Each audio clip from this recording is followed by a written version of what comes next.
ప్రమాదాలైన black స్పాట్లను సందర్శించారు. ఈ సందర్భంగా సిఐ శశిధర్ రెడ్డి మాట్లాడుతూ రోడ్డు ప్రమాదాల నివారణకు చర్యలు తీసుకుంటున్నట్లు తెలిపారు. Mandamarri circle inspector Sashidhar Reddy Mandamarri SI S Rajasekhar తో పాటు పరిశీలించారు. జాతీయ రహదారిపై రోడ్డు ప్రమాదాల నివారణ కోసం అదేవిధంగా యాపల్ ఏరియాలో 2 బస్టాండ్లు ఏర్పాటు, వాహనాల వేగాన్ని తగ్గించడం కోసం అవసరమైన చోట స్పీడ్ బ్రేకర్లు, సూచిక బోర్డులను, రోడ్డు మధ్యలో లైటింగ్ వ్యవస్థ ఏర్పాటు గురించి, ప్రమాదాల నివారణకు సంబంధించి తీసుకోవాల్సిన చర్యలను గురించి సంబంధిత అధికారులకు తెలిపేందుకు హామీ ఇచ్చిన సిఐ శశిధర్ రెడ్డి తెలిపారు. అలాగే రోడ్డుకు అడ్డంగా ఉన్న ఫ్లెక్సీలను తొలగించాలని యాపల్ వాస్తులు అధికారులను ఎన్హెచ్ఐ సూచించారు. అదేవిధంగా జాతీయ రహదారి దగ్గరలోనే గల యాపల్ ప్రజలు రోడ్డు నిర్దేశిత ప్రదేశాలకు మాత్రమే దాటాలని ఈ సందర్భంగా సూచించారు. ఈ కార్యక్రమంలో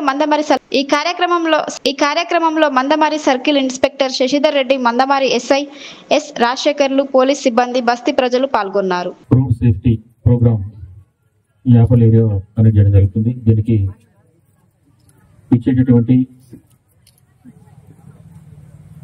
కాలనీ వాసులు, పెద్దలు, పత్రికా మిత్రులందరికీ కూడా శుభ స్వాగతం. మరి ఈ సాయంకాలం పూట వేడిలో కూడా చాలా మంది ఇంతమంది పబ్లిక్ ఇక్కడ గ్యాదర్ అనేది నిజంగా చాలా సంతోషకరమైన విషయం. దీనికి ఆర్గనైజ్ చేసినటువంటి, దీన్ని అందరు గ్యాదర్ చేసినటువంటి పెద్దలందరూ కూడా మా తరఫున అందరికీ కూడా ధన్యవాదాలు తెలియజేస్తున్నాం. ముందుగా ఈ ప్రాబ్లం ఇప్పుడు ఎస్ఐ గారు చెప్పడం జరిగింది. ఇక్కడ మనకు మెయిన్ గా ఈ రోడ్ డిజైన్ చేసినప్పుడే దీని ఒకటి ఫుట్ ఆఫ్ బ్రిడ్జ్ ఒకటి డిజైన్ చేయించుకుంటే ప్రాబ్లం ఉండేది కాదు మనకు. ఇప్పుడు ఏమైపోయిందంటే ఇటు సైడ్ వాళ్ళు అన్నట్టు బెల్లంపల్లి పై వాళ్ళు కానీ, అటు సైడ్ వెళ్ళే వాళ్ళు కానీ, ఇటు సైడ్ వెళ్ళే వాళ్ళు కానీ, మనం చాలా మంది ఇక్కడి నుంచి అక్కడికి టర్న్ చేసుకుని అటు వెళ్ళి నడిచేటప్పుడు కానీ అంత దూరం నడిచి అటు సైడ్ పోవాలంటే చాలా మంది కాలనీవాసులు ఇబ్బంది పడుతూ ఉన్నారు. అది మేము అబ్జర్వ్ చేయడం జరిగింది. కానీ ఇప్పుడున్న పొజిషన్లో మనము రోడ్ దాటేందుకు ఇక్కడ ఆస్కారం లేదు కాబట్టి మర్చిపోయి ఏం చేసిందంటే ఒక బస్ స్టాండ్ లెక్క తీసుకొని దీనికి అసలు ఎలాంటి ప్రాధాన్యత ఇవ్వకుండా ఆ బస్ స్టాండ్ ఉన్నటువంటి షెల్టర్ను వెడల్పు చేసే కార్యక్రమంలో అది కూడా షెల్టర్ తీసేసింది. ఈ రోజు ఉన్నటువంటి పరిస్థితి ఏంటంటే ఒకవేళ స్కూల్కి వెళ్ళే పిల్లలు కానీ, హాస్పిటల్ వెళ్ళే మహిళలు కానీ, గర్భవతులు కానీ, ముసలి వాళ్ళు కానీ అక్కడ రోడ్డు మీద నిలబడితే ఎర్రటి ఎండ కానీ ఎంత వర్షం వచ్చినా కానీ నిలబడి బస్సు ఎక్కాలి తప్ప ఎలాంటి షెల్టర్ లేదు, ఓ చెట్టు లేదు, ఏది లేదు. అలాంటి పరిస్థితులలో ఇప్పుడు ఈ యొక్క ఏరియా అటువంటి వాసులు ప్రయాణం చేసేటువంటి పరిస్థితుల్లో ఉన్నారు. అయితే ఈరోజు దయచేసి మేము ఇవన్నిటికంటే ముఖ్యమైనటువంటి విషయం ఏంటంటే గర్భవతులు కానీ, ముసలోళ్ళు కానీ నేషనల్ హైవే మీద 80-90 అటువంటి స్పీడ్లో కారు వస్తుంటుంది. వాళ్ళు మధ్యలో వినాక కన్ఫ్యూజ్ అవుతుంటారు ముసలోళ్ళు, ఇటు పోవన్నా అటు పోవన్నా అని ఆ టైంలో అచిపు చేస్తారు. ఇప్పుడు విషయం ఏంటంటే అట్లాంటి కన్ఫ్యూజన్లో చాలా మంది ఇప్పటికీ ఒక 6-7 మంది ఆ రోడ్డు ప్రమాదంలో మరణించినటువంటి సంఘటనలు ఉన్నాయి. కాబట్టి మేము ఎక్కువ నేను మాట్లాడదలుచుకోలేదు. కాబట్టి దయచేసి మేము అదేవిధంగా ఈ గత సంవత్సరం నుంచి కూడా ఆనాడు ఈ ప్రాంత ప్రజలు కులాలకు, మతాలకు, అన్ని రాజకీయ పార్టీ నాయకులు అందరం ఈ ప్రాంతం కోసం ఆనాడు ఈ ప్రాంతంలో ఈ ప్రాంత ప్రజలకు ఒక వే ఉండాలి అని చెప్పేసి మరి ఆనాడు ఎర్రగుంటపల్లె కాడ మరి ఈ ప్రాంత ప్రజలకు వే వేయాలని చెప్పేసి మరి ఆనాడు ఈ ప్రాంత ప్రజలందరం కోరడం జరిగింది. దయచేసి ఈ ప్రాంతం కోసం అటు మంచిర్యాల పోయే వైపు, ఇటు బెల్లంపల్లి వైపు మరి మాకు వనం నరసయ్య గారిని మరి మాకు వే కావాలి. దాదాపుగా 10,000 జనాభా ఉన్నటువంటి ఈ ప్రాంతం మందమరి ప్రాంతం అని చెప్పేసి మరి ఆనాడు మనమంతా అడగడం జరిగింది. ఆనాడు ఎన్హెచ్ అధికారులు సూర్యనారాయణ సార్ గారు వచ్చి, సార్ మరి ప్రమాదం జరిగేటువంటి పరిస్థితి ఉన్నది, మరి మాకు ఇక్కడ స్కూల్కు పోయే పిల్లలు, కార్మిక పిల్లలు, ప్రయాణం పోయేటువంటి ప్రజలు, మరి ఏదైతే మరి హాస్పిటల్లో పనిచేసుకున్నటువంటి వాళ్ళు, బట్టల షాప్లో పనిచేసుకున్నటువంటి వాళ్ళు, మరి మాకు ఇంత జనాభా ఉన్నాను సార్ అని చెప్పగానే సూర్యనారాయణ సార్ గారు వచ్చి సర్వే చేసి మీకు తప్పకుండా ఫ్లైఓవర్ ఏర్పాటు చేద్దాం, ఇంత పెద్ద ప్రాంతం అని చెప్పేసి మరి ఆనాడు సూర్యనారాయణ సార్ గారు మాట ఇవ్వడం జరిగింది.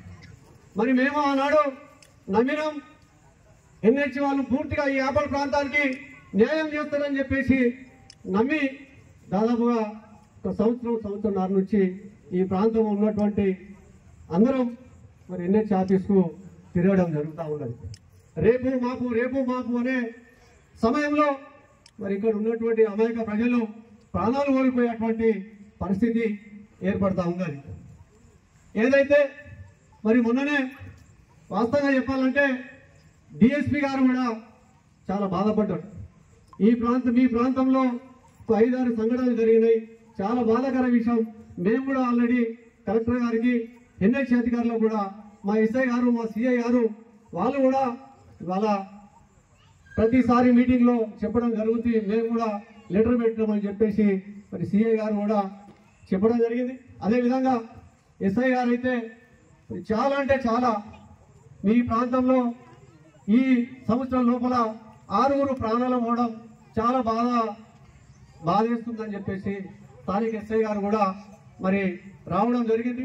ఆ బాధ చూడలేకనే మరి వాళ్ళ సారు కూడా ఉన్నటువంటి ఒక వే వాళ్ళ వందలాది మందికి పోయేటువంటి వే సారు కూడా ఆల్రెడీ అబ్బాయి గారు అది క్లోజ్ చేస్తాం, యాక్సిడెంట్లు అవుతున్నాయి, అమాయక ప్రజలంతా ప్రాణాలు కోల్పోతున్నారంటే మరి మేము ఇక్కడ ఉన్నటువంటి అందరం ఈ బస్తీల్లో దాదాపుగా ఉన్నటువంటి అందరం పోయి సార్ కొంచెం సమయం ఏంటి సార్, ఎందుకంటే ఈ ఒక బస్ స్టాప్ బంద్ అయితే మాకు ఆనాడు గవర్నమెంట్ హాస్పిటల్ కూడా ఎన్హెచ్ వాళ్ళు ఒక బస్ స్టాప్ కట్టిర్రు, అక్కడ బస్ స్టాప్ లేదు. మున్సిపల్ ఆఫీస్ దగ్గర ఒక బస్ స్టాప్ కట్టిర్రు, అక్కడ బస్ స్టాప్ లేదు.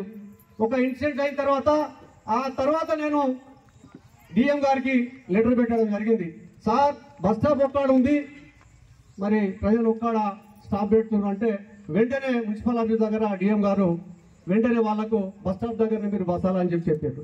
ఇవాళ గవర్నమెంట్ హాస్పిటల్ కూడా షెల్టర్ కట్టారు, బస్ షెల్టర్, ఎవరికి ఉపయోగపడే పరిస్థితి లేదు.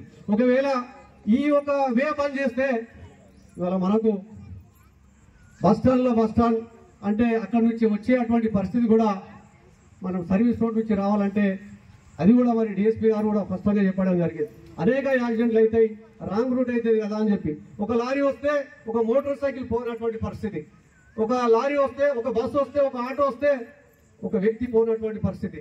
అంటే అటువంటి పరిస్థితుల్లో మనకు చాలా ఇబ్బంది పరుస్తుందని చెప్పేసి మరి మేమంతా ఈ ప్రాంతం నుంచి మరి ఎస్ఐ గారి సలహాతోటి, ఎస్ఐ గారి సూచనల మేరకు డిఎస్పీ గారు కూడా ఇక్కడ జరిగినటువంటి పరిస్థితి చెప్పడం జరిగింది.